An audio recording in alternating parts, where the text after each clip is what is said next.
Google pay કરી દો છે ત્યારે તો એક પેટ્રોલ તો લે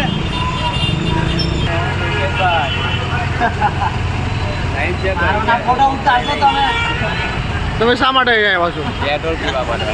તમે પેટ્રોલ મળવાનો છે એવું સરકાર દ્વારા કહેવામાં આવે છે, છતાં પણ લોકો અહીં આવે છે. તમે શું કહેશો? આજુબાજુ ગામોમાં બંધ થઈ ગયા પેટ્રોલ પંપ કરે, પેટ્રોલ મળતું નથી. એવું છે? હા, એટલા માટે પછી અહીંયા આવવું પડે. શું કરે એટલે આજુબાજુ રાતે પણ આજુબાજુ ગામમાં પેટ્રોલ પંપ બંધ છે? બંધ થઈ ગયું.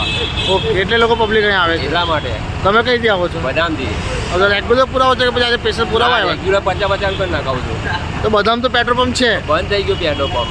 ઓકે, બધા લાંબી લાંબી લાઈનો કેમ દેખાય છે? શું છે? ઈરાન જોડે જો દુશ્મની કરી છે ને, આ તેનું પરિણામ.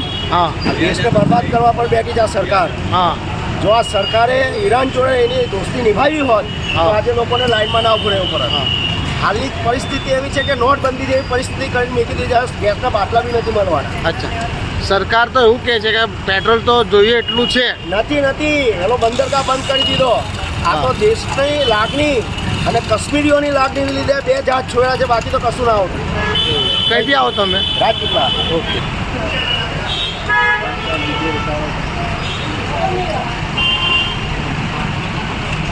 હા, આજે સવારથી જ આ પેટ્રોલ પંપ પર મોટી મોટી લાઈન જોવા મળે છે ને એક તરફ સરકાર કહે છે કે પેટ્રોલ છે, કોઈને પણ ચિંતા કરવાની જરૂર નથી. લોકો અને પેટ્રોલ પુરાવા માટે આવે છે. તમારે શું કહેવું છે બાબતે?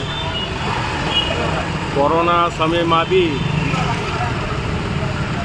ભારત સરકાર અને ગુજરાત સરકાર દ્વારા અનાજનો પુરવઠો હોય, પેટ્રોલનો હોય, અન્ય કોઈ બી દવાનો પુરવઠો હોય, એમણે ગંભીરતાથી લઈ અને કોઈ એવી ખોટ વર્તે એવું કોઈ કામ કરેલ ન હતું. પણ લોકોની માનસિકતા એવી છે, એક જણ એવું કહે કે ભાઈ પેટ્રોલ હવે નથી મળવાનું.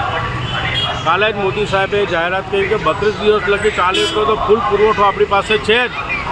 તો બી આમ જનતાને ભરોસો ઘણીવાર નથી રહેતો.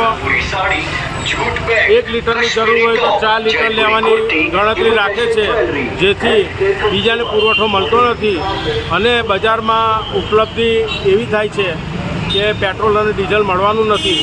ભાઈ એવું કંઈ છે નહીં.